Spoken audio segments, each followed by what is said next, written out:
I met this 6-year-old child with this blank, pale, emotionless face and the blackest eyes, the devil's eyes. I spent 8 years trying to reach him, and then another 7 trying to keep him locked up because I realized that what was living behind that boy's eyes was purely and simply evil.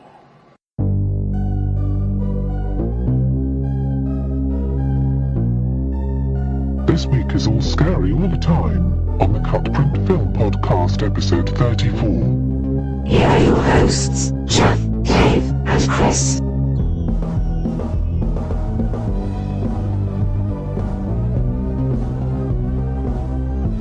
Wait, what was that? Did you guys hear something? Uh-oh, it's the CutPrintFilm podcast, episode 34. Episode 666. That seems like you're jumping ahead. Am I? And it if you double 34, you know what it makes? No. 68. Oh, shit. Episode 10/31. Hey, what are we doing? I'm your host, Mummy Costal. I'm Dracula Rollins. I wanted to be Dracula. You could be Dracula, too. I'm Wolfman Evangelista / Dracula. And this is our spooky episode. That's right. Well, it's a two-parter. Yeah, this is part 1 of the Spooktacular Spookfest. We have so much spooky stuff we couldn't fit it into one episode. We're all wearing costumes. That's right. We're all dressed like Dave. Even If you watch American Horror Story, it's like I don't watch Can you go down to the store and give me a Halloween costume? sure. Give me one of them ghost costumes. I'm actually wearing the skin of my neighbor. Oh. I was wondering why you were so dark. He's a very tan Cuban gentleman. So what's up, guys? I don't know. You tell us, Dave. It's your show. We're just here. Yeah. Have you guys been to the spooky Philadelphia Film Fest? I have. Yes, we all have. Well, you haven't yet. Yeah. You're fired. Yeah. Well, I saw the guest there. Did you? No, Oh. I watched it at my house. Yeah, me too. So yeah, the film festival started October 16th and it runs to October 26th. Ooh. And it's really, really cool how great of a turnout they're getting. Right. I was shocked. I went into the middle of the day to see a French film. Was that Breathe? Yeah, it was a film called Breathe, which was that really good. Was that brie about the cheese? No, but that's a delicious cheese. Sorry. No. But yeah, it was a packed, well, not packed. I'd say there's about 60 people there in the middle of the day to see a French film, and that's pretty good. But I also went Friday night to see a movie, and that was packed. And I mean packed. These Like, people which should one get was that? jobs. I don't know. That's all I'm going to say. Just get jobs. Can't you stop going to the movies, get jobs? Yeah. Friday night jobs? It might have been Saturday night, but that was Force Majeure. Right. Ooh. Yeah, and that Which was good, you That was said. amazing. And I went in with my wife, and it was pitch black because the movie had just started, so the screen was black. And I've never seen a theater that dark before, so we waited. And as soon as the screen lit up, I looked around. And I've never seen a theater that big for a movie that packed. It was incredible. Yeah. You know, it would have been better if, as soon as the screen lit up, the theater was filled with ventriloquist dummies. And then the door locked. Yeah. And they all turned their head at you at once. You hear that creaking wood sound. And you realized you were living inside of a pinball machine. So yeah. So did you get shitty seats because of that? Actually, it was at the Ritz East, and there are no shitty seats at the Ritz East. Oh, yeah, that's true. Because they pushed them back far enough so that you are not craning your neck at a 90-degree angle adjacent to the back of your seat. That's a good theater. Although, let me just say, I would never show up to a film so late like that. And let me just say that when people show up late for screenings I'm at, I'm like, look at this asshole. So if I had been there and seen you and your wife come in, I would have been like, look at these assholes coming in early. So would I. I would have turned to the ventriloquist dummy next to me and said, can you believe these assholes? I never get to screenings that late, and I'm normally so early. I watch the great, fantastic pre-show about 4 times. Yeah, me too. Because I love Coca-Cola. I usually get to a theater a half hour before it starts, which is insane because you shouldn't insane. get there. And I do that too. Right. But yeah, I literally pulled it. Well, not literally, but figuratively pulled into my parking spot on 2 wheels because I knew we were running late. Your feet were at the bottom like the Flintstones car. And I had my pregnant wife sprinting through Philadelphia so we could watch a goddamn movie. But it ended up being good, so it was worth it. One of the best movies I've seen all year. Wow. It was fantastic. Awesome. Yeah. I saw Housebound, which was not that great, so I have like a good story about Housebound. But it is spooky. It's not bad. It's more funny than scary, so like I was expecting it to be sort of like balanced, like funny and scary, but it's more of a comedy. It's a lot like The Frighteners with Michael J. Fox. That's what I read. I did read that. And I like The Frighteners, but it's also sort of like, I don't know, maybe I just wasn't in that sort of mood. I wasn't in the Frighteners mood when I watched this. Are either of the Buseys in Housebound? Yeah, they're both in it. Oh, good. One plays him when he's younger, and then one is the older one. Is Dr. House in it? Yeah. No. That's what it's about. It's the spinoff. Is Jennifer Tilly from the film Bound in it? No. Oh. You guys are Kanye saying West in title. it? Yeah, he is in it. Good. He narrates the film. Is there any film you're really looking forward to, or did you blow your load with Force Major? Force Majeure was the film I was really, really looking forward to. I still have some screenings coming up, but that was the one for me. Right. You go. I would say It Follows is I'm really. Oh, yeah. Because everyone is talking about this movie, so I'm excited for this. So I'll be seeing that. I think it's either Friday or Sunday. I'm seeing it. So. It probably would have been The Guest, but like you said, we've seen that already. So yeah, Steve was asking me about spooky movies last night. I was like, you got to see It Follows because it's. I mean, I haven't seen it yet, but everyone out of TIFF was like, wow, that was an actually scary movie. And that's starring the actress from The Guest. Yeah, the girl from The Guest is in It Follows. She's guest starring. Yes. No, I think she's just starring. I'm seeing. I won't have any of that wordplay. I'm putting a pin in it. I can't wait to see Win or Sleep. Which one? Are you seeing that one? Okay. I'm seeing it on Saturday, so I was going to see it, but well, I guess you have the badge that day. You could come with me. No, we can hold hands. Who am I? I'm going by myself, so. I was hoping to get into the Birdman screening, but our press pass doesn't get us into that for some reason. No, it doesn't. So you have to pay $40 to get into that. So and no, it's sold thank out. you. So no, that didn't happen. But yeah, it is an awesome film festival, and like I was saying, the turnout is awesome. Right. It is. There's a line down. I mean, if you don't have a badge, Right. there's a line. Right. But if you already purchased your tickets or you do have a badge, you just walk right in. Oh, really? Yeah. Yeah, it's great. Oh. Unless you're buying tickets at the door, there's no line. Did you walk in spinning the badge on your finger like the did. Harlem Globetrotters? I actually rode a motorcycle into the theater. honk honk! Out of the way, commoners. Sir, do you have a motorcycle badge for that? Yeah, I've been like trying to convince people to go, Right. just because I was worried the turnout wouldn't be too stellar. But It's that's awesome fantastic. that people are showing up. And the ticket prices, if you don't have a badge, they're sold out, obviously. But the ticket prices are normal. Yeah, they're not astronomical. I think for the horror showcases at night, the ticket prices are literally $6.66. they are because it's terrifying. And for Sure, regular, they aren't 68 cents. I think you missed the what they were going for there, Dave.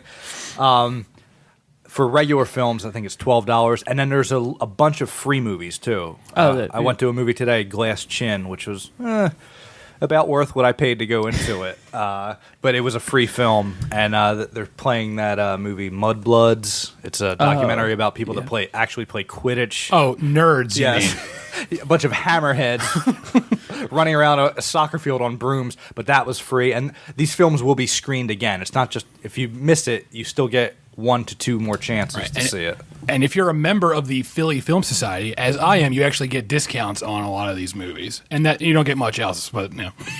And if you're not into like deep into cinema, there are some pretty big movies playing. Like Big Hero 6 is playing early. They had Birdman. They what else they Imitation Game played on Saturday, which also sold out. So featuring Benedict Cumberbatch. I thought there was another major release, but I guess Transformers: Dark of the that's Moon, right. I believe is playing. Not the most recent one, but the one before that they're playing. Oh, Capote. That's what it is. Well, that is playing, but that says they're what do they call that? Capote. They're Get into the Capote. Get me a hoagie. Did it slip through my accent? Yeah, oh God. The Philly Capote came out. Capote. Capote. That was intentional. Yeah, we're fortunate to live in a not a major market, but a secondary market, so that we have a film festival like this. We're not as big as New York or LA, but we're almost there. Or even Chicago. Right. I'd put Chicago above us, but Yeah.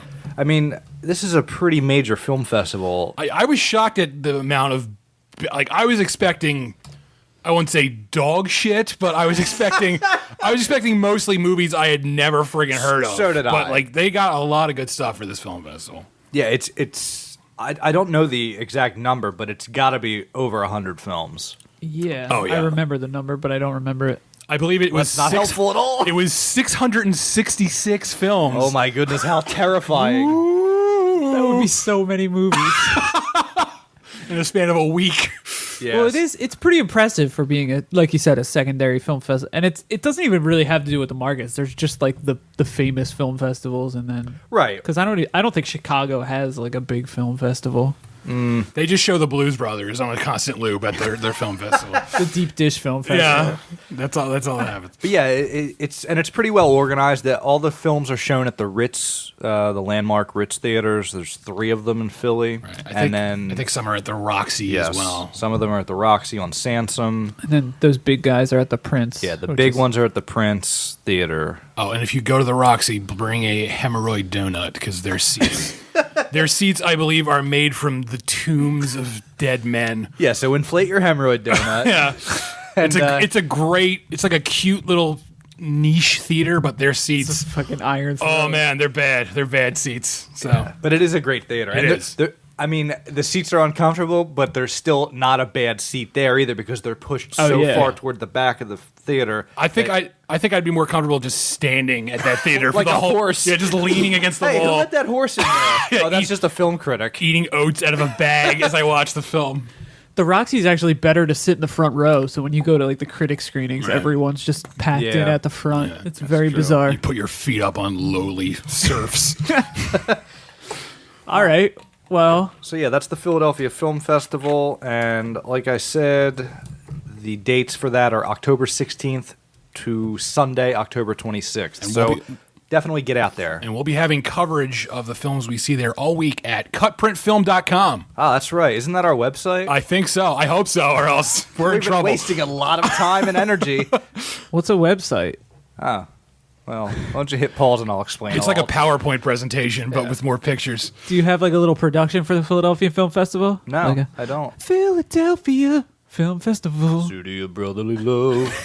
Cheesesteaks, That's about it. Liberty Bell. All right.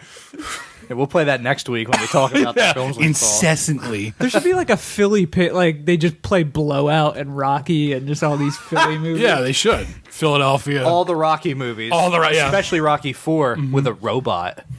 That's that Bop'em Sock'ems, that Yeah. movie. Yeah. Real Steel, is that what you're talking about?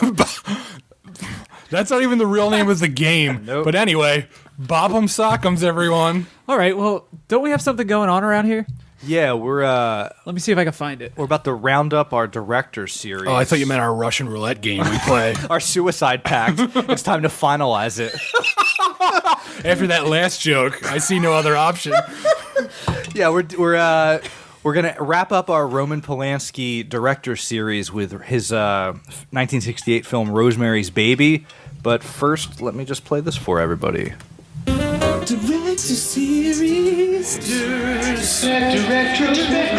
Not this again. Going in a row. That's it. I think that's enough. They've heard enough. I like that level-headed Jeff. Where's he when I need him?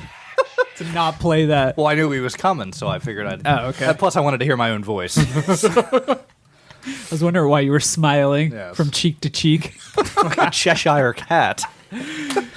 All right, so Roman Polanski in 1968 made a little film called Rosemary's Baby. Yes, he did. Yes. That's about it. That's all we got on it. Yeah, we didn't actually watch it. Can anyone tell us what it's about? Rosemary's Baby is one of my favorite films of all time. Yeah. I actually think that it's about as close to a perfect film as you're going to get. It's very good. This is a movie. I've seen this movie at least a dozen times, but in rewatching it for the show, I don't know if it's because I'm just so more in tune with watching stuff for criticism now, but I was picking up all this shit I never picked up before. And it was like kind of blowing my mind. I was like, how did I not notice this before? Yeah, it's a great technical film. It's a great film for the performances. It looks amazing. Right. It sounds amazing. It's creepy as all hell. It's one of those great horror movies that doesn't need to show you a bunch of shit to scare you. It's psychological. It's also, which we've discussed. Polanski is somehow a master at this. He does it every single time. He's great at this, and he's great at really creepy dream sequences. Man, does he excel at that. I feel like this film doesn't get enough recognition for its technical prowess. Probably not, because everybody's hung up on the satanic themes of the it. twist. And the fact that Polanski and Mia Farrow are both associated with some weirdness. Her with Woody Allen, and him with his escapades, as I'll call them. His escapades with Woody Allen. And did Space Odyssey come out the same year? I think that was 68, right? 2010, the year we made contact. That one? No, not the sequel. That the came first out in 2010, I believe. But it did come out in 2000. I blew that. 1968 is when it came out. Yeah, so that might be why too. But while watching Rosemary's Baby again, there are some amazing visuals. Oh, absolutely. That seem groundbreaking for the time, like those close up of Rosemary's face, like in downtown New York. It's just like it wasn't a tracking shot, but it's so tight in on her face that before we go crazy, should I do a plot synopsis? Yeah, there once was a lady named Rosemary. Yes. Can you do a slot panopsis? What? I just thought I'd get that out of the way before Dave did it. I sure can. Hold this. I stole Dave's bit, and it shocked him so much he coughed himself to death. And all his hair stood straight up. Like a cat. Like a Halloween cat. All right, so this came out in 1968, directed by Roman Polanski, starring Mia Farrow. Dave, calm down over there. I believe, do we have Mia Farrow in studio? Is that what that is? All right. It's Rosemary's Baby stars Mia Farrow, John Cassavetes, Ruth Gordon, and Sidney Blackmer, and a host of other people. But are those? We'll get to. They're all, those four leads are fantastic. Yes, all they four are. of them are yes, very they good. Are. What was that? Sidney Blackmer? Is that how you say that? Sidney Blackmer, yeah. Okay.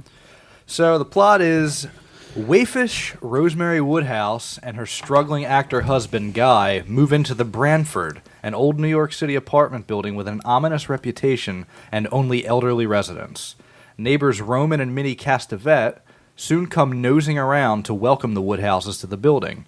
Despite Rosemary's reservations about their eccentricity and the weird noises that she keeps hearing, Guy starts spending time with the Castevets. Shortly after...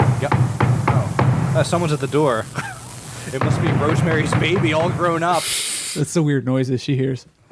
Just knocking.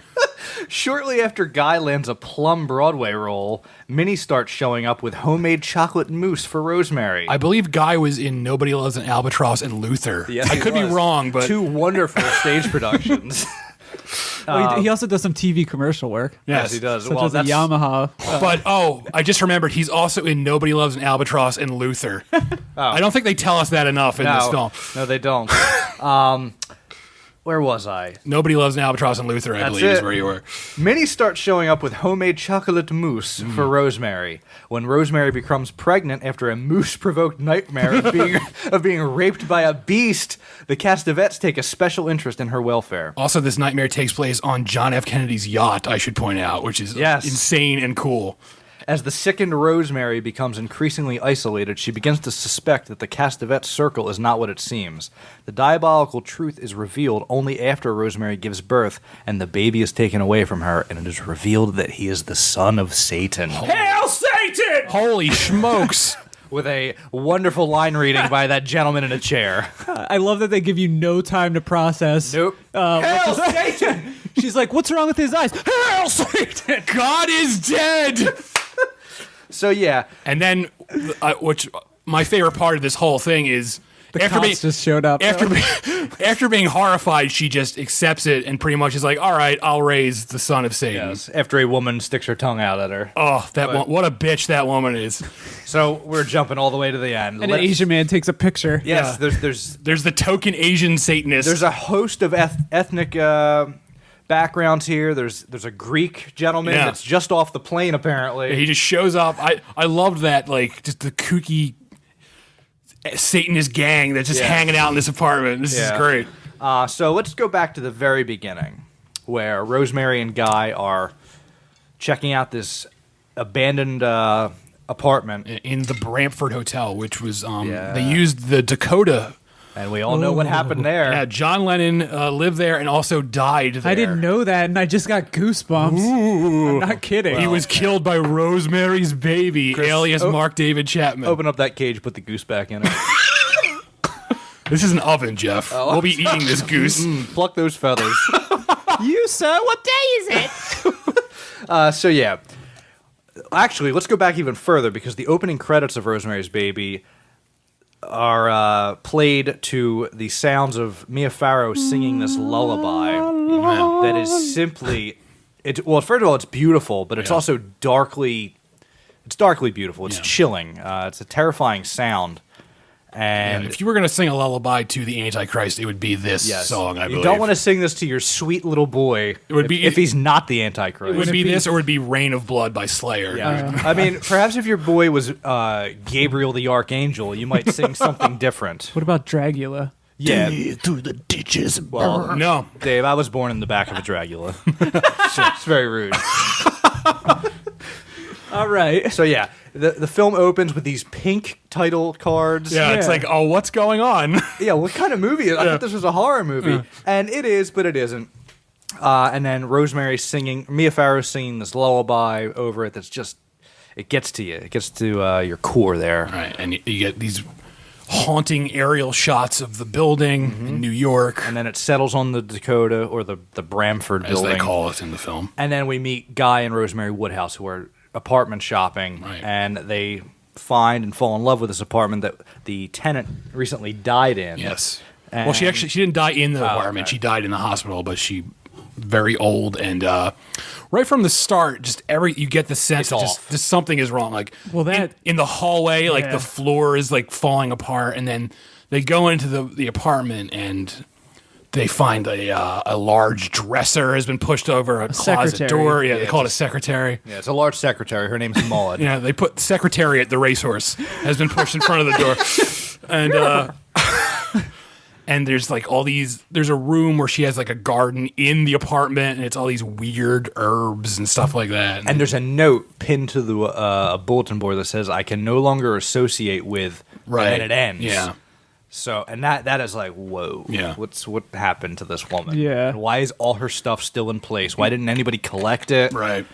Then they come back, and the apartment's pretty much empty. Right. And Guy says, "Let's make love." No, Rosemary says that. And we Actually. get the least sexy I've ever seen. Where John Cassavetes spends approximately 25 minutes taking his pants off. His knickers off. Well, he lays on his back. And he throws his tennis shoes across the room. And he takes each sock off one at a time. I kind of liked that. I liked how like it wasn't played like this sexy. It was like a average, boring people sex. This is a lived-in relationship. Yeah. And you get that sense. They have sex on the dusty dead lady skin floor. After they eat dead lady skin. After they eat Chinese food off the floor. I really love. I feel like John Cassavetes doesn't get enough credit for this movie, because like everyone talks about Mia Farrow. They always talk about Ruth Gordon, but he has this really like you just want to take a bite out of his cheek. He's terrible. He's a terrible man. Yeah, it's like a very it's really like tick-based performance. He's always like fidgeting and doing something, and it's like I don't want to call it naturalistic, because it's not, because he's always like uncomfortable, but it's just a very like textured performance, and I'm really impressed with his performance in this film. Yeah, he's always like lurking in the background, like just like he thinks he's being subtly manipulative, but is being overtly manipulative, and like he's playing an actor, and not only is he an actor on stage, but he has to act in the film for Rosemary. I absolutely love. I love that aspect of his character. I really love this Guy Woodhouse character. Yeah, and you can tell he's always like on, like in that sense, he's always acting, and it's like it's. I think about the logistics of that, like being an actor, playing an actor who's acting for people in his life is like. Is this a Charlie Kaufman? Yeah, it's film? like what is this? So yeah, they strike up a relationship with Roman and Minnie Castevet. Oh, these people. And these two more great characters. They're so good. They're like that old New York theater acting sort of performance. Yeah, Minnie Castevet is played by Ruth Gordon, and she's just throwing all these New Yorkisms at you. Yeah, what do you want? Yeah, we know her. She's dead. She is unrelenting. Oh, my God. You're like, lady, would you get out of my apartment? I would have punched her in the face. Yeah. I feel like the reason I feel like this is such a great performance is that any other actress, I'd be like, shut the fuck up. But I couldn't get enough of her performance. It's delightful. Even like even when you find out she's a Satanist, it's still like, oh, she's delightful. Who plays her in the TV remake? I don't know. I believe it's Mrs. Who Gives Two Fucks. Yeah, we didn't see that, nor will we ever. And she is equally matched by Sidney Blackmere as Roman, who is... His performance isn't as broad as hers, but it's still a great... When I was younger... I liked him in this. He's great. It's like a creepy... I love this character. Yeah. Roman Castevet. I love the name. I love the character. Yeah. When I was younger and I first saw Rosemary's Baby, I looked at him You mean the devil? Yes. I looked at Roman Castevet as the primary antagonist. Right. It wasn't until I was a little older that I realized, no, Guy Woodhouse is the... That it was the women? Oh. He's the true bad guy. Well... Dave's just throwing misandry around. Dave's Gamergate persona just came out. It's a thing, I swear. It's about journalism integrity. Shut the fuck up, baby man. Anyway. Well, now that we've got that out of our systems. So I always thought when I was younger that the Roman Castevet character was the prime antagonist. But now I know that Guy Woodhouse is the true evil guy here. And even that, like, at the end where you find out they're all Satanists, he's so likable. Where he's just like, why don't Roman? you? Yeah. Oh yeah. Yeah, not God. I'm talking about Roman. Where at the end he just says, "Why don't you be a mother?" And you sort of, oh, you're right. I agree with you, Roman. Yeah, but the inverse is that Guy is still so hateable. Oh, he's the worst. Yeah, he's the only unredeemable character in the film, which is ironic because it's filled with Satanists. Yeah, like you see this ending. And it's so bad that he's going to go to Hollywood, and the Satanists will be like. It almost makes Hollywood look like a worse place than a satanic cult. So yeah, they strike up a relationship with the Castevets, and then all of a sudden, Guy starts. He's always going out. He's going to get an ice cream. Right. He's got to go into work. He's just back real quick for lunch. Well, they they go to an initial dinner with the Castevets. Right. And there's a scene where Rosemary and Minnie, they're doing the dishes, and Guy and Roman are having a conversation. And the way Polanski frames this is perfect because you just see an open doorway and you just see smoke billowing in from the side. And then that's when Roman initially plants the seed. We don't ever find out what exactly he tells him, but he tells him something. And so Guy and Rosemary, they're coming back from the dinner and they're laughing at how corny these old people are. But in the middle of this, Guy says, I'm going to go back over there tomorrow night. Yeah. And Rosemary's like, well, I'm not. And so from there, Guy and Roman and Minnie are just hatching this plan, basically. Is there any indication in the film that Guy was in league with them before they moved in? I don't think so. I don't get that. Okay. What I get from it is that he's just a desperate, pathetic because he guy. turns fairly quickly. Unless they bewitched him. I think it seems quicker because we never actually hear what the hell the Castevets are telling him exactly. So we also don't have a time frame up until she's pregnant. Right. Well, speaking to that effect, some of the scenes in this film feel rushed plot wise. You think so? Like they get too quickly to points, and there's a lot of. And I don't know if it's just Minnie's energy because it's usually a scene with her, but they rush through plot points fairly quickly. I feel like that's a case of time passing and us just not seeing it. I feel like it's intentional with her because the more blunt and rushed she is, the less opportunity Rosemary has to ask questions about what the hell's going on. That's true too. That makes sense. It's this bulldozer of a performance where Rosemary wants to figure out exactly what her motives are, but she can't because Minnie's always like, and she's great at it. She is great at putting herself upon somebody, right, and not giving you any chance to give her an answer that she doesn't want to hear already. And there are people in real life who are just like that. They just bulldoze right over you, and you have no chance to get a word in. So, yeah. After that, Rosemary and Guy decide to have a baby. Right. And Guy has it all planned. He's circled dates on the calendar. This is the perfect time to start. Guy's done his due diligence. Just like any normal man. Just circling on calendar. You're due Friday. What? Are you weirdo? ovulating? With the devil's seed? So yeah, the Castavets and Guy hatch a plan to, bring forth the son of Satan through Rosemary's surrogate hood. And they have dinner. Guy and Rosemary have dinner, and the doorbell rings, and it's Minnie with 2 mugs of chocolate mousse, or chocolate mouse, as she calls it. Oh, so endearing. And so the Woodhouses eat it, and Rosemary's drugged, and then she goes on to have a horrific, what she thinks at first is a nightmare, but then she comes to the realization that this isn't a dream. This is really happening, which is a horrifying line delivery. This is no dream. And was that good? That was perfect. No, it's uncanny.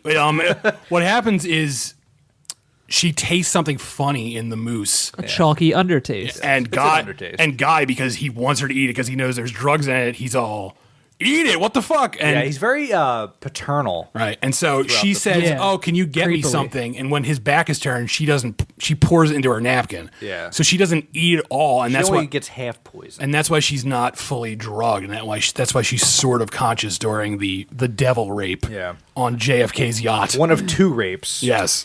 Which does Roman Polanski no favors. No, not at all. Later in his life. Yeah, well. Man. But so Rosemary wakes up the next day after the devil rapes her, and she thinks the Guy has raped her, and this is somehow brushed under the carpet as though it's no big deal. Oh my God. He's like, he goes, oh, it was kind of sexy in a necrophile way, which no one wants to hear. As far as she knows, she was passed out, and this man had her, even though it's her husband. I almost crawled under the fucking sofa. I was not okay, but not an okay thing to happen. He's like, I was loaded too. That's also a time sort of, because back then it's fine, we're married, but now it's like, oh shit, don't. And, I mean, Mia Farrow plays that as though she's bothered by it, but then they just blast through it. They blast past it, and you don't really get any fallout from that. But that bothered me. Oh, yeah. Just the notion that, it happened. I think Chris is right that it's a sign of the time. It certainly is. I mean, there's a lot of that in this movie, just the way everyone in this movie treats her, more or less. It's like an infant? Yeah. She's very infantile. You're a dumb woman, Rosemary. Shut up and have this baby. Mm-hmm. She's also all scratched up, and he's like, I forgot to cut my fingernail. I filed him down this morning. Like,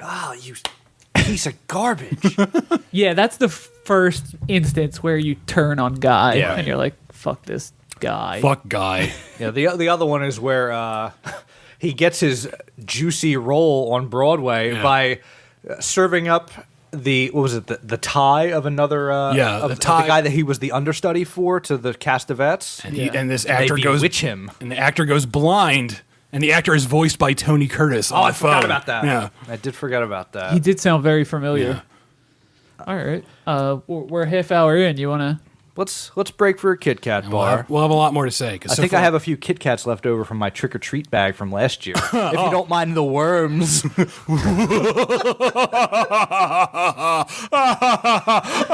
It's just 15 minutes of that. What's so funny?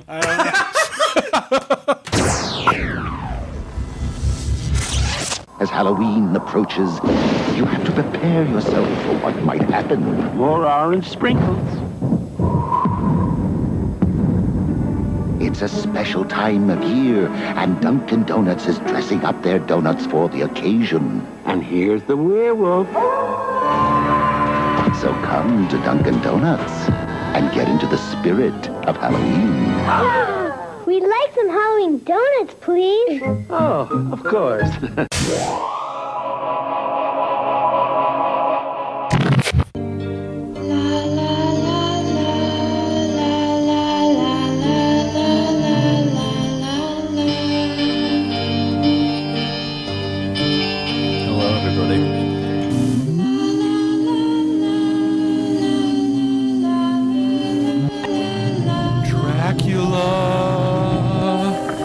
Some say.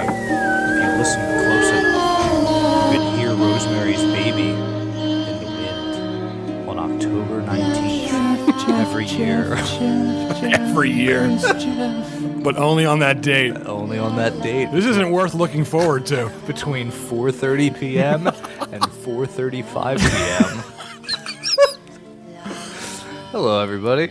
Welcome back. It's the Cut Print Film Podcast. And this is our special spooktacular episode, Volume 1. It's a mouthful. That is. Well, I was eating all these gushers beforehand. CutPrint Film brought to you by Gushers. Do they even make gushers Probably anymore? not. Yeah, they do. Do they? Oh, all right. So, Okay, so we're going to talk a lot about Rosemary's Baby starting right now. Yeah. Unlike before, when we weren't talking about it. Chris wanted to touch back on the dream. Right. Because it is very creepy and reminds me of Macbeth at parts, like just the way it was filmed. Yeah, it's got that. he's just fantastic at filming dream sequences. There's an earlier dream she has where she hears.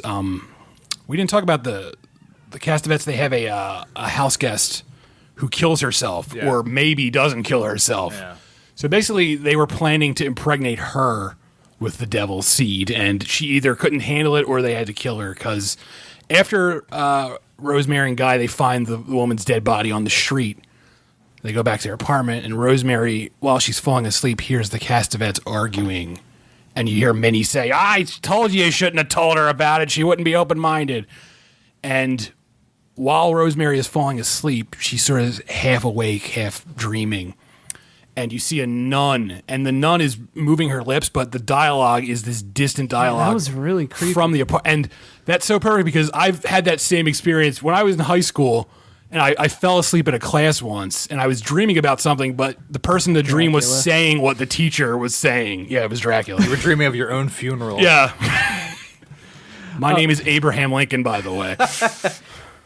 Yeah, and that was like just some weird memory of Rosemary's where she didn't close the window or something, or she opened the window. But in the dream, it's men bricking up this window. It's really surreal and weird. And one of the workers leans over, and then he's leaning over her in bed, and it's just an unsettling way to film something. This must have freaked people out in 1968. I watched the original trailer today, and that thing is terrifying. It's a movie to die for. Well, yeah, it's that voice, the voice you've heard in every trailer from back then. It is horrifying, and audiences back then that weren't as sophisticated, and I don't mean that as a disparaging remark, I mean that as an educated on type of horror. They were dummies back then. That's what I meant. Audiences back then were just showing up to the theater with dunce caps on. Right, drooling. Well, and this would be horrifying to see in a theater. I remember wasn't there a whole episode of Mad Men built around the release and Rosemary's Baby and all that? I can't remember. I remember the Planet of the Apes one. I don't remember this one. I'm pretty sure there was, and going back to that, like, this movie felt like it took place in Mad. I don't know if that gives credit to the Mad Men people or what. I think it does because this takes place in. I think it takes place in 1965. I think they say 66 actually. Okay. So that's another thing. June 28th. I don't know. 666. Actually, she goes to the Time Warner Life building, which is the building that Sterling Cooper Draper Price is in. All right then. And there's a lot of stuff.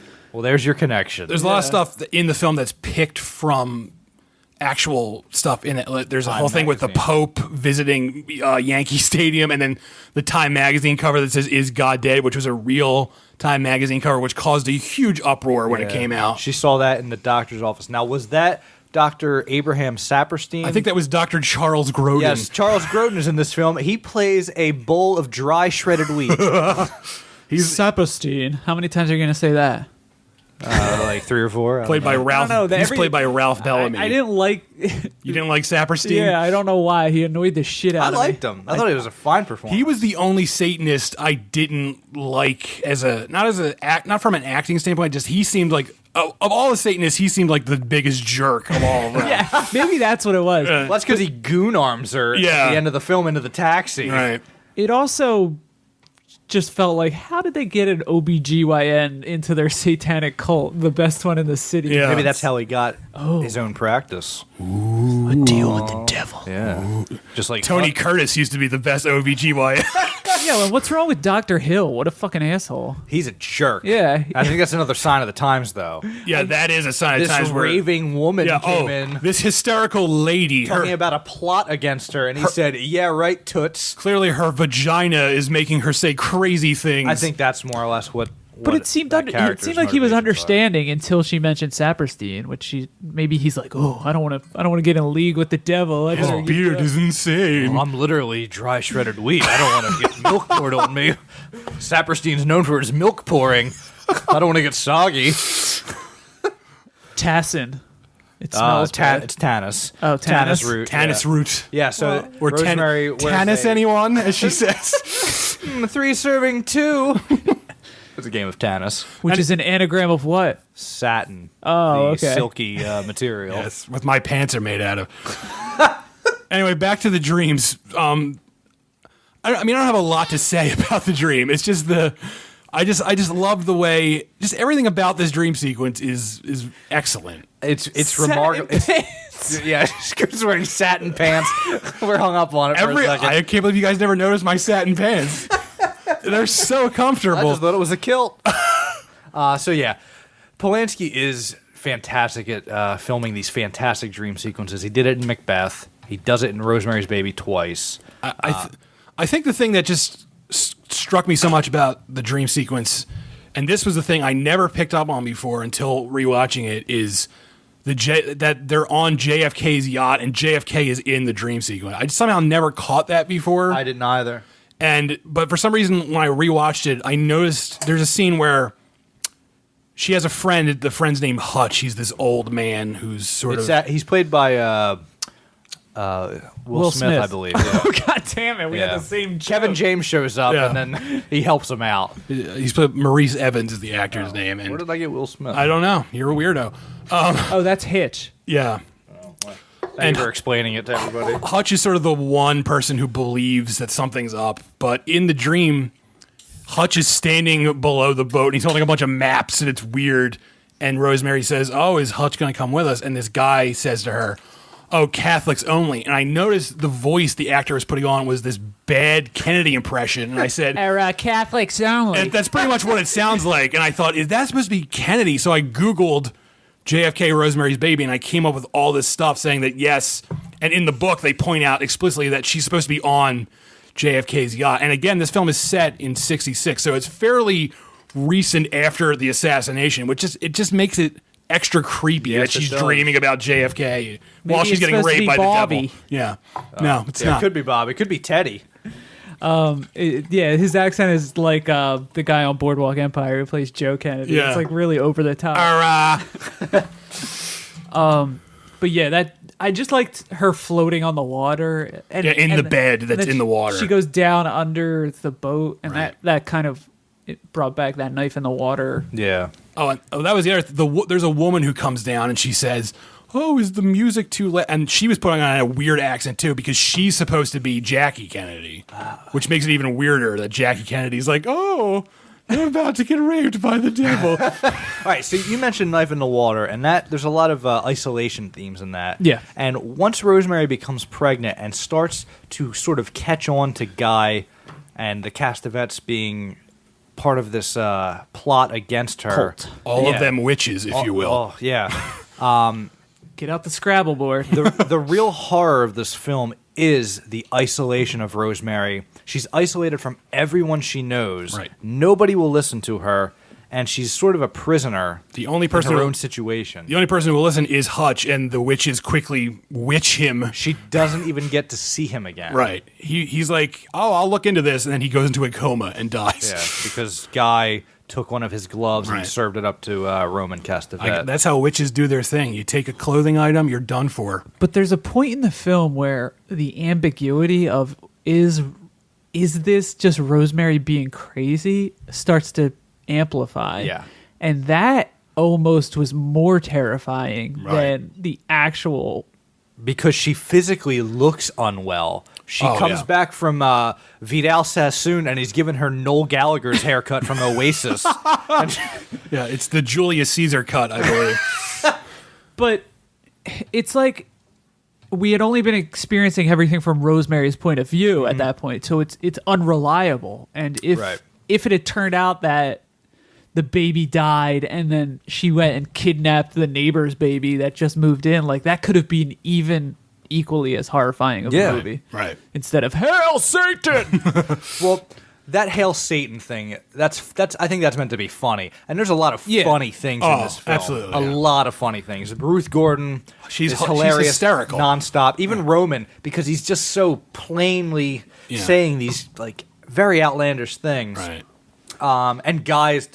Mm-hmm. Guy is just a bastard, and like he has no apologies for it either. That final scene though is perfect. Like it it feels almost like a Wes Anderson movie in that room. Yes, it does. Like everyone's lined up and they all have their unique clothing items on.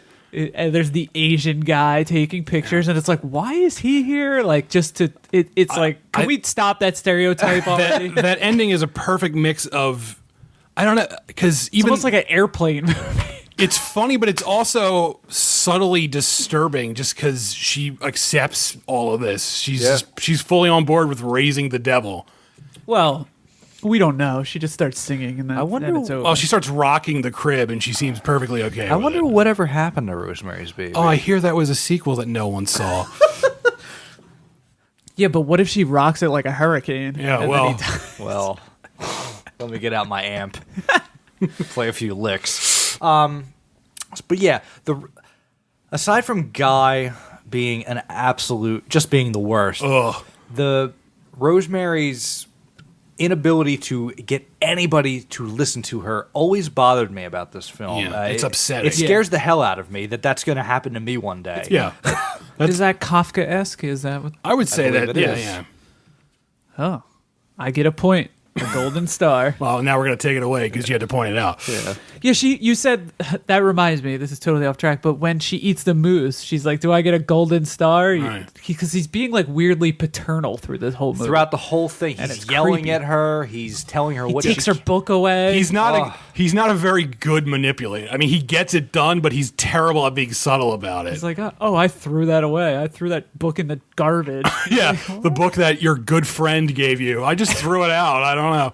And there's a great scene between the two of them where he says, he asks her how she's feeling, and she says, terrible. And he said, why don't you go to a doctor? And she goes, haven't you heard? I'll be better in a few days. It'll pass. And she's been sick for like 2 months. Oh, and also in that scene, she says, I'm going back to Dr. Hill.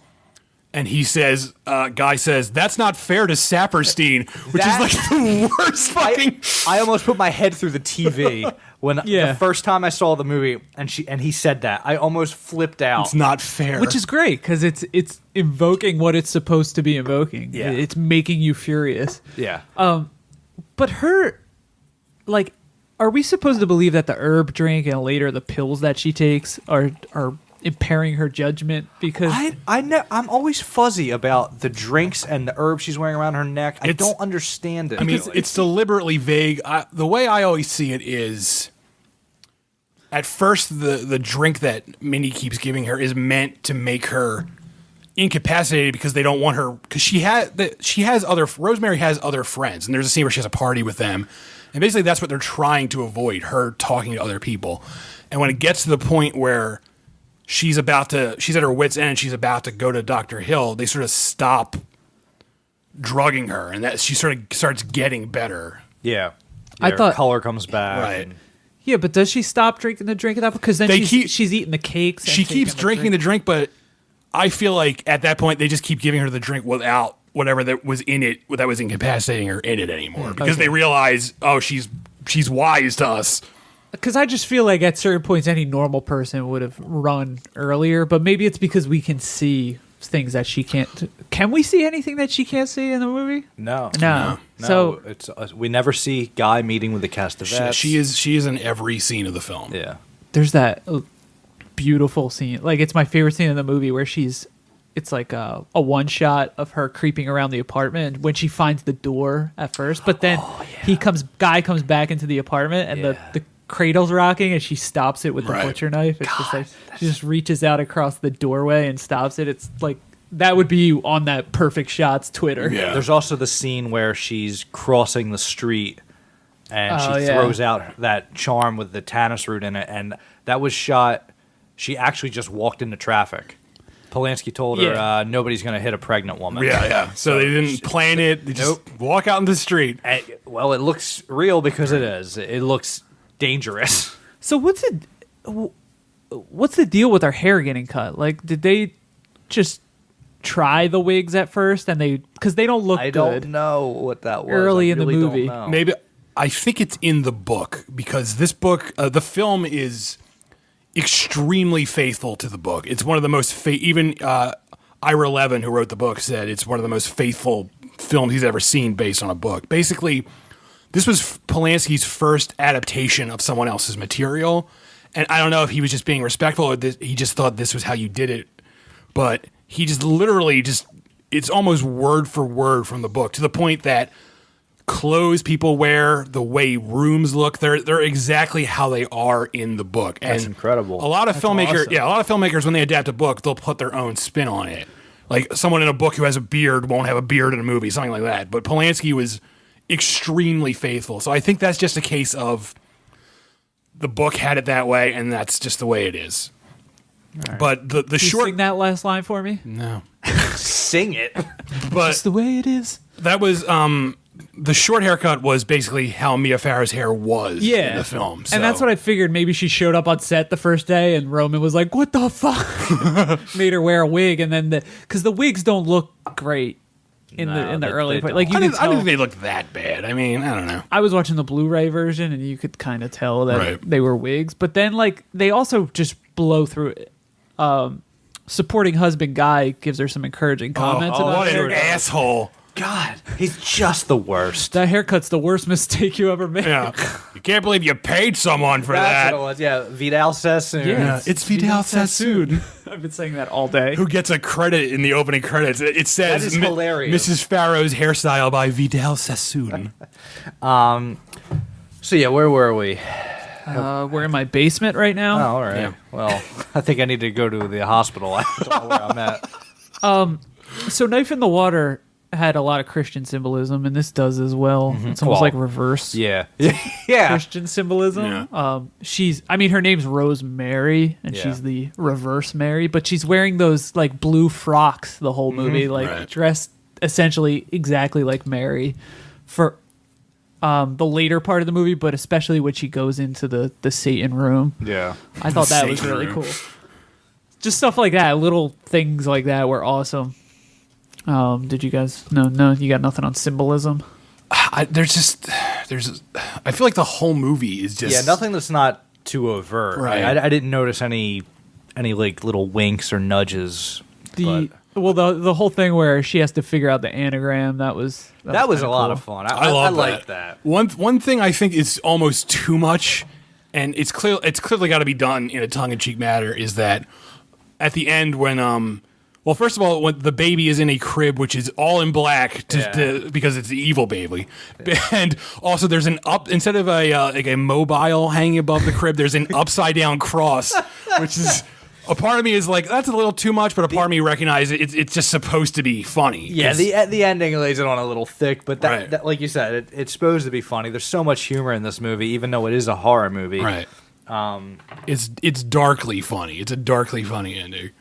Because I guess that makes sense. If you have Devil Baby, you would hang an upside down cross above his crib. Because the little guy loves it. I mean, yeah, he loves evil stuff. I love that there's really no reveal too. You get the flash of the baby on the screen. You don't even get the flash of the baby. You get nothing. No, you don't get anything. The flash you get that's is the demon's. Those are the devil's eyes. She's flashing back to her rape, and that's the eyes of the devil. Oh, I thought it was just that she was saying she saw the same eyes. No, that's the other iconic line. What have you done to it? What have you done to his eyes, you maniacs? Oh, that just that sends chills up my spine. It's perfect because he has his father's eyes. Yeah, it's that same. Hail Satan! It's that same Hail sort of satin. It's so comfortable. Hail my pants. It's that same sort of thing that makes the Blair Witch Project work and also pisses people off about the Blair Witch Project is that you never see the witch. I think that just serves the film so much because more. nothing they can show you would ever be as disturbing as how you imagine it in your mind. And I agree. Just that, what have you done with his eyes line? It just perfectly sets it up in your head because you can imagine any possible scenario what his eyes look like. I picture one of the critters in there. Yeah. Or the ghoulies coming out of the toilet. It's a chud, I believe. They'll get you in the end. They always do, those ghoulies. Did we really touch on Mia Farrow and how great she How is? amazing she is in this? No. Yeah. First of all, that is a hell of a performance. Oh, yeah. She has those iconic lines. What have you done to his eyes, you maniacs? This is no dream. This is really happening. Just those line readings are top notch. But she just evokes this helpless type of vibe to her. She's clueless, if you were, because well, yeah, there's truly a plot against her, and she's like naive. That's the word I'm looking for. She's because who thinks their husband's acting, and also who thinks baby medicine includes fucking milkshakes and cakes. Like I'm pretty sure everyone would pick up on that. Like there's something off about this. Well, Saperstein does do a good job of cleaning the slate for the cast of Epstein. Just waltz right in by saying, don't read books. Yeah, you don't need medicine. Well, he tells her not to read all these books because there's no reason to. And that's a believable thing. That the way he presents that as just matter of fact, it's like, you know what? That's pretty reasonable. He's like, no two pregnancies are alike, so don't talk to your friends. Yeah, and he's right. I mean, no two pregnancies are alike. So, I mean, it's unless not... you have twins. Get the hell out, Dave. Why don't you go sit upstairs for the next 20 minutes? All right. So I have this is a personal question. So Jeff, you're a father to be. I am. And this I'm assuming this is the first time you've watched this film since you've become a father to be. Yes, it is. So did the film play any differently for you now that you're soon to be a dad? No. Wow. It did not, and I'll tell you why. Because just 2 nights prior, I watched a Serbian film with my pregnant wife. So this was like the ice-capades compared to that. Which Serbian film? A Serbian film. Yeah, which one? Which one? Oh, it's a Serbian film. Okay. Keep it going. I don't want this joke to ever end. Getting away from Rosemary's Baby for 1 second. Don't ever watch a Serbian film. There's nothing to get out of it. It's a garbage. worthless pile of shit. Right. Back to Rosemary's Baby. No, I didn't get anything different out of it. Right. I just... You wouldn't... Maybe I did. Maybe I am more horrified by the fact that Guy could behave in such a manner. Right. I can't conceive of his behavior. Because it's almost like his plan goes off without a hitch. He's like, "Oh, we can have another baby." Yeah, he's trying. At the end, after Yeah. she finds out the big reveal, he tells her, Yeah. we'll move away. This is great for us. We Yeah, can he have think- another one." He thinks she's going to be A-okay with all of This guy has flown the nest. There's like a clueless line where he's like, "They said they wouldn't hurt you, and they haven't." Yeah, he's like, not. He hinders it with like, not really. Like, all right, Guy, you asshole. Oh, there's a great shot when Rosemary enters the Satan room. the Satan room, Yeah. where everybody's gathered around. Satan's parlor. And a woman screams when she sees Rosemary with a knife. Right. And Guy looks at her, stands up, and then collapses back into the chair. Yeah. That is a great And then she shot. says that awesome line to Roman. Shut up. She's like, "You're not here. You're in Dubrovnik." Oh, yeah. Because the Castavets are supposed to be out of the country. Right. I can't hear you. You're not here. Yeah, it's just like so. I love that scene. God. I love this movie. I do love this movie. What I love most about that whole ending is what the hell is that woman's name? The mean Satanist woman. What is her name? Oh, I forget. The librarian. Laura Louise is her name. That's it. Because she's like, "Wah!" She is the worst. she's a a petulant witch. She has like a child black somehow. cat on her lap. She and Saperstein are the two witches I hate the most, just because like she's a nasty, nasty woman, and She's she's a wizard. Yeah, I believe he went to Hogwarts. He's the Wiz, if I'm he's not the- mistaken. Nobody beats him. He's the Defense Against the Dark You get Arts good teacher. electronics there. But she's just like, "Get out of here." That's how she talks in this whole movie. It's weird. And Roman says, "Let her rock the baby, you cow." He doesn't actually say that, but that's my interpretation of it. And Laura Louise is like forced to give up the baby, and she sticks her tongue out I love that. like an infant. She sticks her tongue out at Right. Rosemary. It's great. So I sort of just love that Rosemary got the last laugh, as it were, over Laura Louise, the mean Satanist. That's what you take away. That's what I get from this movie. Take that, you mean woman. Boo and hiss. I just love that despite how naive Rosemary is, and this is all credit to Mia Farrow, you still root for her. Oh, yeah. You're never like, oh, you dummy. You feel bad for her. Oh, yeah. Absolutely. And when she finally like packs the suitcase up, you're like, oh, yes, finally, you're getting out of here. And then that's the reason that scene with Charles Grodin is all the more frustrating, because you think, oh, finally, someone on the outside is going to believe her, and then he just he calls literally everyone. They all show up together in a clown car. And then, he went on to adopt that St. Bernard. Yes. And Clifford, I believe. We all know. That's Martin Short as Clifford. Okay, so I'm going to end on this note. After this whole Roman Polanski experience, he's almost at the top of my list of directors. Yeah, this is giving me fantastic director. This is giving me a better appreciation for his work. And I can't wait to watch the rest of his output. Even Tess? I'm going to watch Tess. Excluding Tess. I'm never going to watch Tess. But would you say this is his best film altogether? Well, I've never seen Tess. Because he does have some duds. It's not like. And even though The Pianist, did that win the Academy Award? It did. I'm not too crazy about that. No, it's I not. think it's a good movie. It's good. It's just. Yeah. And I don't really like The Ninth Gate. I kind of think that. No, that's not. I like the concept. I love like cursed items. I love like, oh, this video cassette is haunted. This book is written by the devil. I like that sort of plot, but that movie is goofball city. Yeah. But all of these early ones, the Knife in the Water, this, Macbeth, Repulsion, they're all... Yeah, Chinatown is fantastic. Yeah, they're all just amazing movies. Right. Classics is what they are. How can you have so many classics under your belt? I feel like if his personal life hadn't gone so off the track, I feel like we would have gotten even better stuff for him, because doors were closed to him after he raped a girl, and rightfully so. Yeah.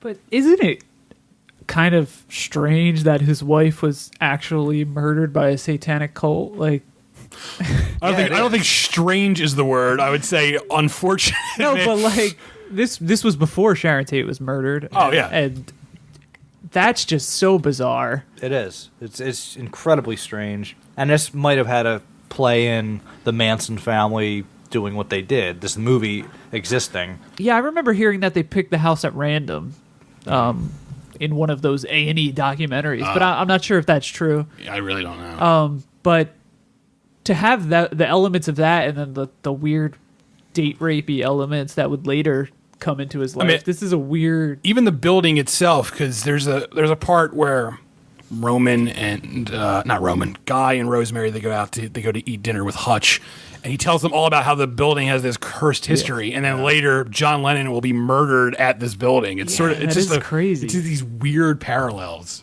It's almost like a cursed film, if you will. And I don't know, like, maybe this is unfair because we didn't intentionally pick a bad Roman Polanski movie to watch, but he's the only one of the three directors that we've enjoyed all three movies. Yeah. Well, we could have done that with Cronenberg too, but I had to be an asshole and pick Existenz. Jeff had to be mean. I don't think we could have done it with De Palma. All three? No, we could have. He has a lot of good movies. I'm just kidding. Get out. Like Ghostbusters 2. That was Brian De Palma, right? You and I are Ghostbusters too.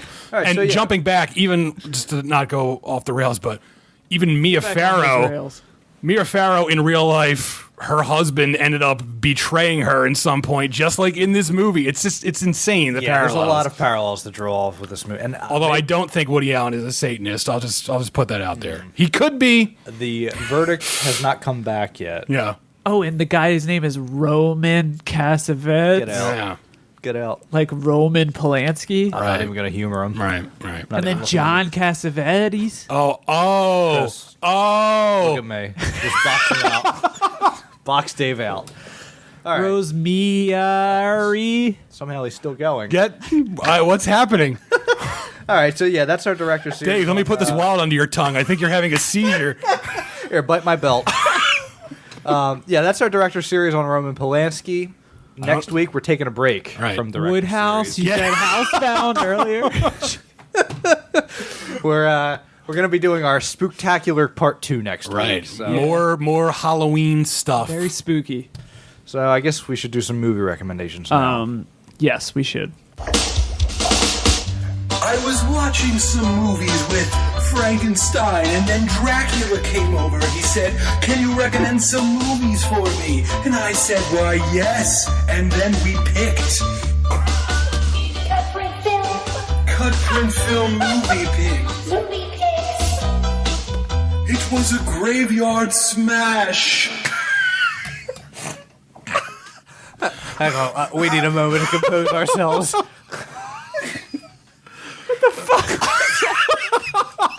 I don't even know what I just heard. Thanks, everyone. But I know that I loved it. Oh, my goodness.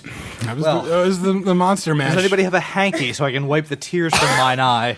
I recorded that earlier today, and then I listened back to it, and I was weeping from how ridiculous it sounded. We did the pigs. Oh, my goodness. It was a graveyard smash. Nothing to do with ends abrupt. All right, who's picking first? Who's picking? I go every week first. Dave, you go. I want you never go first. I want to see you go first. I want to see you go wild. Okay. I'm doing this one off the cuff. All right. I'm going to recommend a movie you guys may have never heard of. Hold on, Dave. Put these cufflinks on. While you're He has gonna no do cuffs. This would be John Carpenter's Halloween. Oh, What's that about? One of my personal favorite horror movies. Oh, Because it's the only horror movie I'll watch. wait, Really? is this the one directed by Rob Zombie? No. It's Robert Zombie. So I emphasized John Carpenter. I'm glad you did, because the Rob Zombie one is garbage. And to read more about that, go to cutprintfilm.com. There's a whole feature on it. I have an article called Garbage Rob Zombie's Halloween. All right, so why are you recommending Halloween? We've all seen it. We all love it. This is a film that, and because we're doing spooky recommendations this Right. week, I think. Is We that a are. thing? I'm doing that all the time, even during Christmas time. I don't think any movie has since, before, after, or ever captured the spirit of creepy Halloween in the way this does. Like nostalgic Halloween. I'd say like the only other film recently would be The Guest. I think that actually does a really good job, but I'd agree from a pure horror standpoint. I would agree. I agree too. The Guest mimics the tone of it, Yeah. but it is nowhere like near as scary. Right. And I wouldn't even say Halloween is that scary of a movie. There's some scares. There's some jump scares. For its time, it's kind of terrifying. And you're going to tell me that a man in the background of a shot with a mask on, just standing completely still, isn't scary? Yeah, that's horrifying. It's horrifying, yeah. But I'm just saying, comparatively to what scary wise has come later, Right. it's been amplified. But still, that heart of what's at Halloween, which is, I can't even explain it, but that small town, just it's fall. Right. And maybe it's because it's supposed to be Haddonfield, Right. and we're very familiar with that place, and Yeah. you could kind of see how that would be. But I just love it, and it kind of, I don't know if it's because I don't even know. It's just so original. It is original. It's not like just a slasher movie. It's I mean, it's the film that gave birth, more or less, to the slasher genre. That and Black Christmas. Right. Which I think this is a million times better than Black Christmas. It is. Check on the children. but this isn't a slash. I would never call Halloween a slasher. This is more of a strangler film. Yes. Michael Myers strangles more people than he stabs in this film. And he wears that great disguise where he has the ghost outfit on with glasses. Oh my god, that fucking scene when you realize it's him.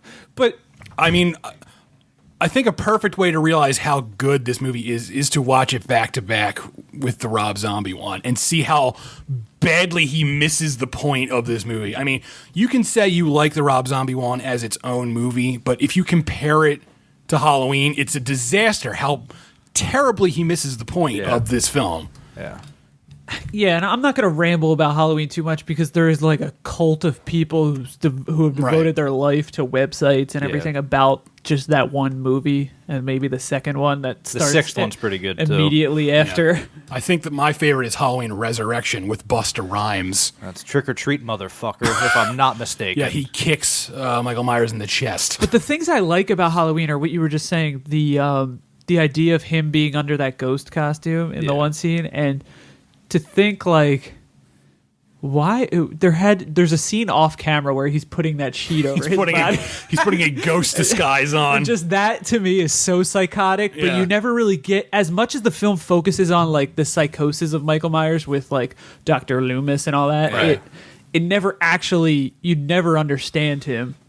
Yeah, that's it. It's a great movie. I mean, the reason that movie works so well is on its own, there's no motive. It's just Michael Myers. It's just this unstoppable killing machine. And that's something the sequel sort of degraded with it. They like, oh, there's a cult of Michael Myers worshipers and all. It ruins it. I don't know why, but Halloween always reminds me of like a horror version of It's a Wonderful Life. Like the way he, he goes back through the town, and there's, the scene where, I'm blanking on the guy from It's a Wonderful Life's name. Jimmy Stewart. Not Jimmy Stewart, but the character's name. He goes back to George Bailey. Yeah, but he goes back to his old house and it's like abandoned. Yeah, right. But the Myers house is... Yeah, it's the same. Yeah. Like, That's a neat parallel. I've never drawn that. Yeah, that's good. Yeah.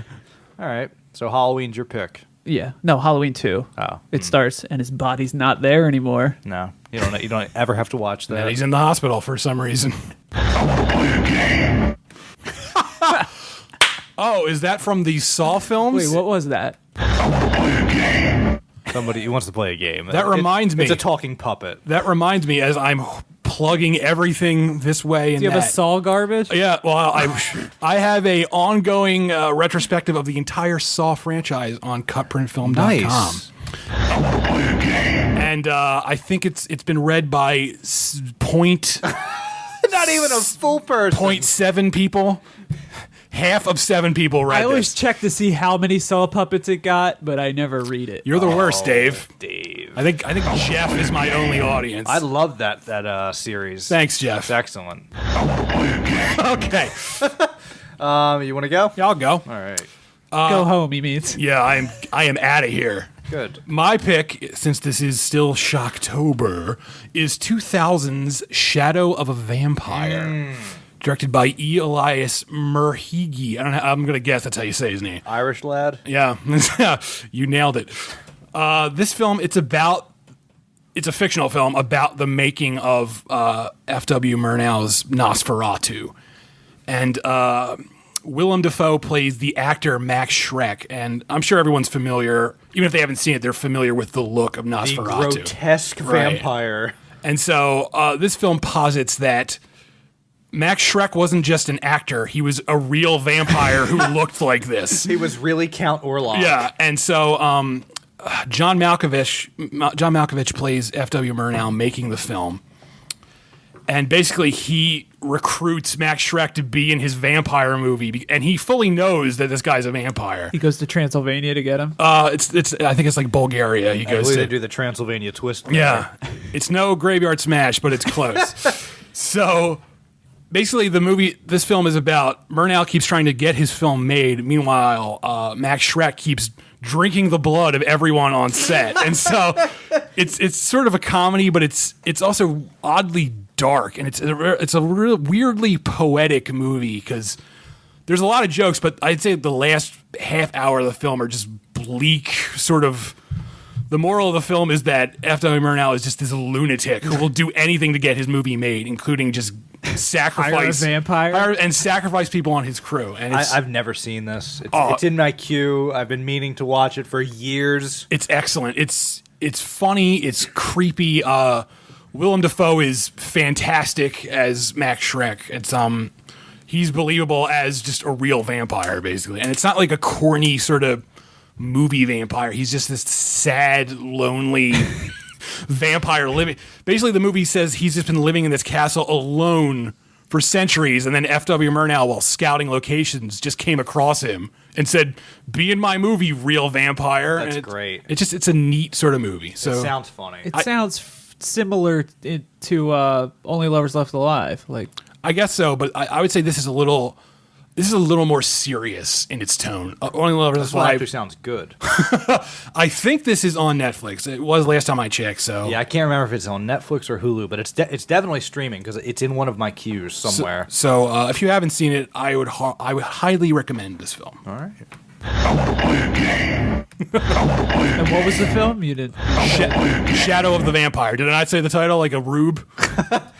Shadow of the Vampire is the title of the film. All right. My pick is a horror film, sort of. Get out of town. It's more of a thriller. Oh. But it fits in with our Shocktober theme. Is it thriller? It is not. That would be ridiculous, and you could fire me from the show if I picked thriller. Is it a thriller or is it more of a creep show? This is more is like it a chiller? This is a thriller in Manila, if you will. It's a boxing movie. But is it a spook-orama? This is a spooktacular film. With no spooks in it at all. There's not I'm a sure shock the audience to be is seen. loving this. Yeah, that's it for tonight. My pick is 1997's film called Cure, not to be confused with The Cure, the 1995 film starring Brad Renfro about a kid with AIDS. Or the band The Cure with Robert Smith. Yes, this is called Cure. It's from '97. It's a Japanese thriller.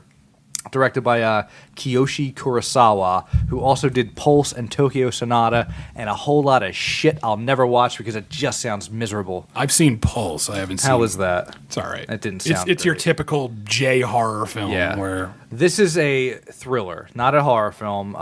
It's more in line with the thrillers of the 90s, like Seven or Fallen, more closely to Fallen. Even a little bit of Along Came a Spider, where there's a mystery to solve, but this is actually good. There's no Ashley Judd in this. No, she's not showing her cans. There's no cans in this. The plot is goes like this: a wave of gruesome murders is sweeping Tokyo. The only connection is a bloody X carved into the neck of each victim, and this X is from ear to clavicle. Wow, it's enormous and it's disgusting looking. In each case, the murderer is found near the victim, so they always find the murderer. And it's always somebody different. Detective Takabe and psychologist Sakuma are called in to figure out the connection, but their investigation goes nowhere. An odd young man is arrested near the scene of the latest murder, and he has a strange effect on everyone who comes in contact with him. And Detective Takabe starts a series of interrogations to determine the man's connections with the killings. It stars this guy named Masato Hajiwara. I'm not sure if I'm even saying that right. Probably not. But he plays the killer, and it's this bizarre performance, which is why I'm recommending it. He's just this blank slate, and by blank slate, I mean they ask him a question, and he'll answer it, sort of, and then they'll ask him a related question, and he'll say, "What are you talking about?" Like they'll say, "Where were you last night?" "I was at a bar." "What bar?" And he'll go, "What bar?" It's really unsettling. That sounds really interesting. It's really Jinx, unsettling. Dave. It's a really, really good movie, and it, like I said, it looks like a '90s thriller that came out of the U.S., but it's a Japanese thriller. Is it available anywhere? You can buy it. Oh, I meant no. No, it's not streaming anywhere. I'm not made of money, Jeff. I work for CutPrintFilm. Is it better than the Mothman prophecies? Well, what isn't? I say. You can buy. It's like a $35 DVD. You can buy it. It's all I can do for you, folks. But yeah, $30. Yeah, try and watch it. Oh no! It must be the end of the show. Vel, who's on that organ? That's Count Robert Loggia, I believe. Jesus. All right, what do we got coming up next week on the show? Birdman. Oh, we're talking about Birdman. Right. Well, Jeff and I will finally get to see it. And Dave has seen it already. He's been gloating about. Dave has flown the coop on Birdman. Tweet. I'm fully prepared for you guys to hate it and make me feel like an asshole. Yeah, Dave loved the film, and then the Dissolve, which is a site we all love, really did not like Birdman, so we were sort of taken aback by their review. But most critics seem to love it. The majority of critics do love Birdman, but the Dissolve review was brutal, where I believe Scott Tobias called the director a fraud of some kind. Yeah, and it was a hatchet job of a review if I've ever... He seemed to be reviewing the director rather than the film. Which is strange because the whole plot point of the movie revolves around a critic who's going to destroy the premiere of the play with a bad review. How meta. Yeah. I almost feel like maybe it was a publicity stunt. Oh. Yes, they paid him to hate their movie. So yeah, we're talking about Birdman next week, and we're just going to be talking about all sorts of spooky things. Right, we're going to be talking about our favorite Halloween-related entertainment. That's right. And what we like to watch on Halloween. Me, I like to watch actual footage from the Jonestown Massacre. I don't know. Am I the only one? I enjoy watching Roseanne Halloween specials. Ah, yes. I watched the 9/11 footage. that seems very morbid. That's truly horrifying. Ghastly, even. I do love those Roseanne. They're awesome. Things. They were great. They went all out. The Roseanne and the, not anymore, but the Simpsons Halloween specials were always my favorite just because they were just fun. Yeah, I tapped out on The Simpsons about 400 years ago. Yeah, The Simpsons stopped being funny after season 8,000, I believe. But back in the day, man, you couldn't beat them. So, yeah, we got plugs this week? Yeah, if you're in the mood for some spooky video games, go to Joystick Jerks, the podcast. And if you don't have your spooky ears on, Dave just said go to joystickjerks.com. Right. I said the podcast. Oh, the podcast. And yes. if you love all sorts of pop culture-y shenanigans and plastic vampire fangs, go to antifanboy.com. They'll spook your teeth right out of the sockets. My teeth are frightened. You can also go to our site, cutprintfilm.com. Please do. Where we have an endless stream of original content. I believe we're up to 10 million articles. Yes. Movie reviews, editorials, interviews, this podcast you're listening to now, movie news. We have it all. We work very, very hard. Jesus Christ, do we. Hey, and if you get a chance, why don't you go to iTunes and give this very podcast a good rating. Right, give it 666 stars. Oh, ghoulish rating. And also, again, I have a book. It's called The House on Creep Street, and it's perfect for Halloween season. So go to Amazon, look it up. Or Christmas. It's perfect any day of the year. Yes. Buy a copy every day. That seems financially catastrophic. But it'd be great for me. So go to Amazon.com, search The House on Creep Street. It's written under the pseudonym The Blood Brothers. And if you like the book, give it a review on Amazon, because I'd love to read that. All right, guys. I got to get in my coffin. All right. Yeah, we all have to return to our moldy crypts. Lo's just tearing it up over there. He is riffing. Look at him go. This isn't church, Loja. We'll see you next week. Pleasant screams.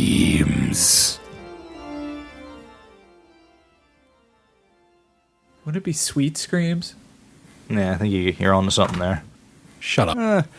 About worth what I paid to go into it. But it was a free film, and they're playing that movie Mudbloods. It's a documentary about people that actually play Quidditch. Oh, nerds, you mean. A bunch of hammerheads running around a soccer field on brooms, but that was free. And these films will be screened again. It's not just, if you miss it, you still get 1 to 2 more chances to see it. And if you're a member of the Philly Film Society, as I am, you actually get discounts on a lot of these movies. And that you don't get much else, but no. And if you're not into like deep into cinema, there are some pretty big movies playing. Like Big Hero 6 is playing early. They had Birdman. They what else they Imitation Game played on Saturday, which also sold out. So featuring Benedict Cumberbatch. I thought there was another major release, but I guess Transformers Dark of the Moon, right. I believe is playing. Not the most recent one, but the one before that they're playing. Oh, Capote. That's what it is. Well, that is playing, but that says they're what do they call that? Capote. They're get into the Capote, get me a hoagie. Did it slip through my accent? Yeah, oh god. The Philly Capote came out. Capote. That was intentional. Yeah, we're fortunate to live in a not a major market, but a secondary market, so that we have a film festival like this. We're not as big as New York or LA, but we're almost there. Or even Chicago.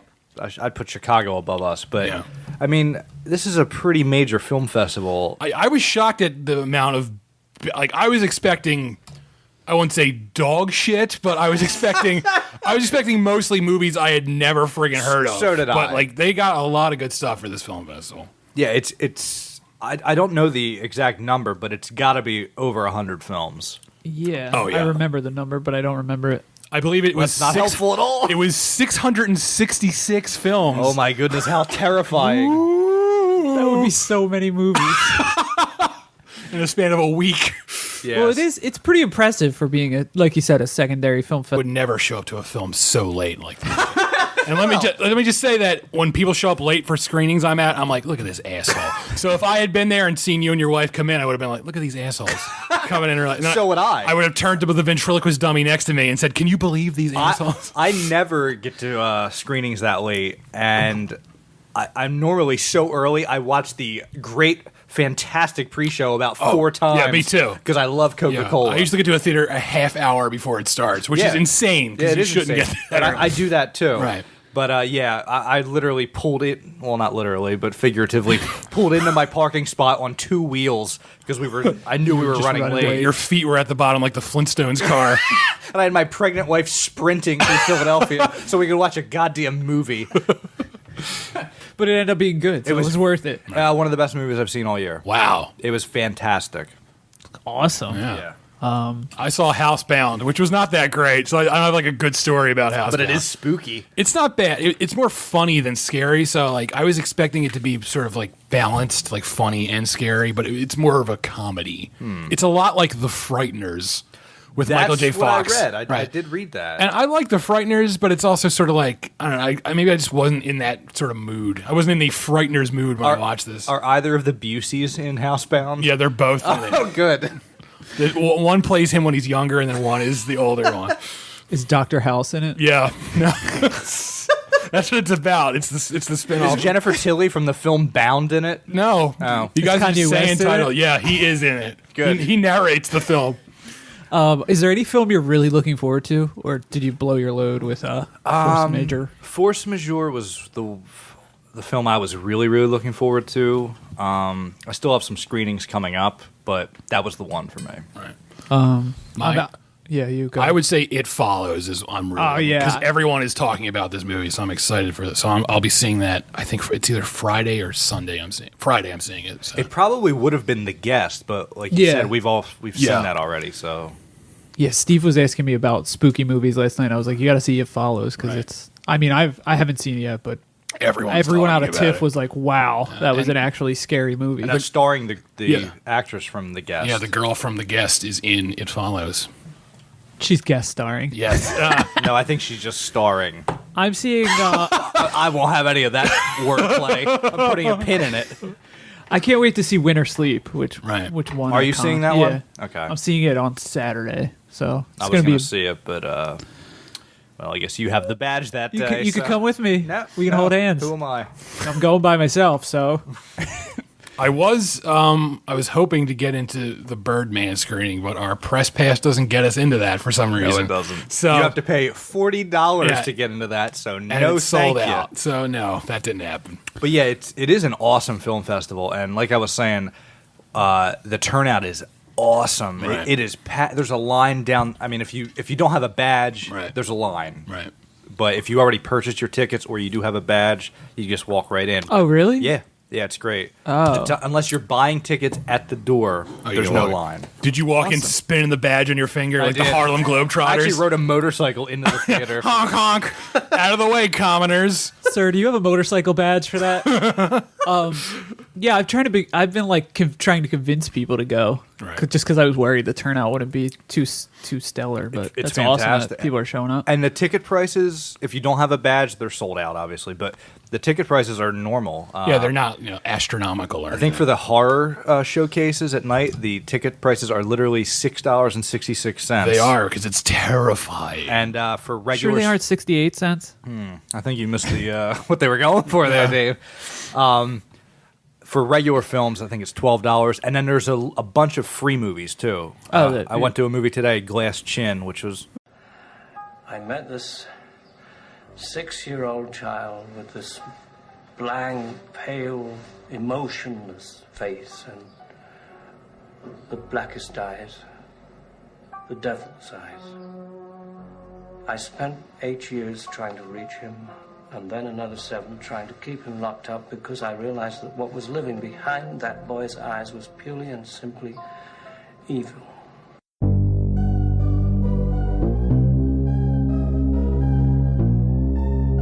This week is all scary all the time on the CutPrint Film Podcast, episode 34. Here are your hosts, Jeff, Dave, and Chris.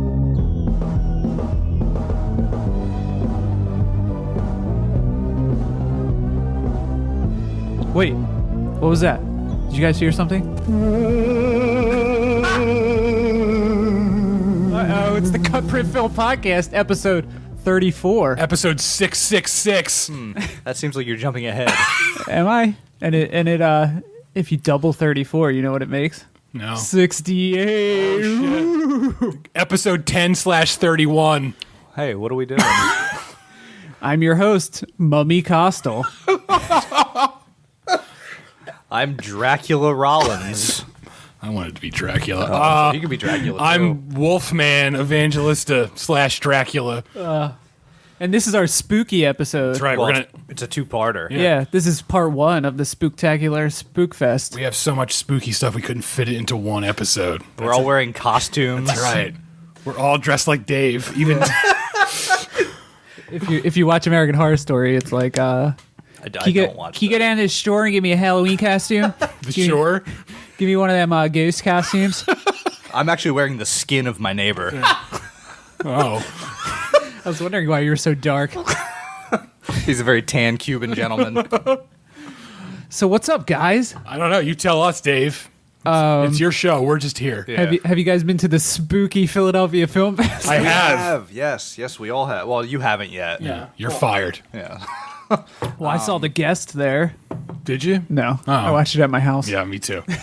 So yeah, the film festival started October 16th and it runs to October 26th. Ooh. And it's really, really cool how great of a turnout they're getting. Right. I was shocked. I went into the middle of the day to see a French film. Was that Breathe? Yeah, it was a film called Breathe, which was that, really good. Was that brie about the cheese? No, but that's a delicious cheese. Sorry. No.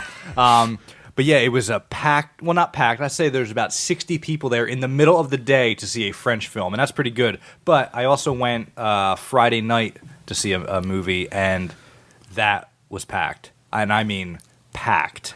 These Like, people Which should one get was that? jobs. I don't know. That's all I'm going to say. Just get jobs.